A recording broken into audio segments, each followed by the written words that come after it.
বর্তমানে ইরানের রাজপথের বিক্ষোভ অনেকটা স্তীমিত। হাজার হাজার মানুষ গ্রেপ্তার হয়েছেন এবং তাদের বিরুদ্ধে সন্ত্রাসবাদ মামলা করা হয়েছে। আপাততভাবে সরকার নিয়ন্ত্রণ ফিরে পেয়েছে বলে মনে হলেও বিক্ষোভের পেছনের মূল ক্ষোভ অর্থনৈতিক সংকট, রাজনৈতিক দমন এবং সামাজিক অসন্তোষ এখনো রয়ে গেছে।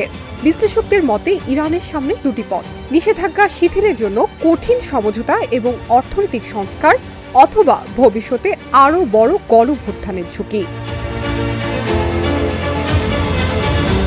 দেশটির অর্থনীতি গভীর সংকটে।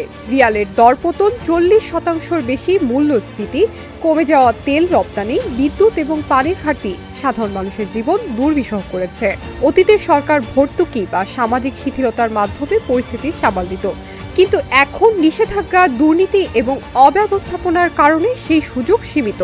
সংকট কাটাতে হলে যুক্তরাষ্ট্রের সঙ্গে আলোচনা জরুরি, তবে তাতে পরমাণু কর্মসূচি, ক্ষেপণাস্ত্র এবং আঞ্চলিক মিত্রদের প্রশ্নে ছাড় দিতে হবে, যা ইরানের সর্বোচ্চ নেতা আয়াতুল্লাহ আল খামেনির জন্য কঠিন সিদ্ধান্ত। নিরাপত্তা নীতিতেও ইরান চাপে রয়েছে। তাদের ফরওয়ার্ড ডিফেন্স কৌশল দুর্বল হয়েছে। সিরিয়ায় আসাদ সরকারের পতন এবং হিজবুল্লাহর ক্ষয়ক্ষতি আঞ্চলিক প্রভাব কমিয়েছে। বিশ্লেষকদের ধারণা, ইরানে ইতিমধ্যেই ক্ষমতার ভারসাম্য বদলাচ্ছে এবং সামরিক বাহিনী, বিশেষ করে আইআরজিসি, ক্রমে বেশি প্রভাবশালী হচ্ছে।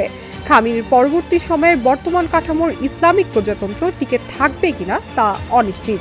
পরিবর্তন জনগণের আন্দোলনের মাধ্যমে আসবে নাকি নিরাপত্তা কাঠামোর ভেতর থেকে, তা সময় বলে দিবে। তবে পরিবর্তন অনিবার্য বলেই মত বিশ্লেষকদের।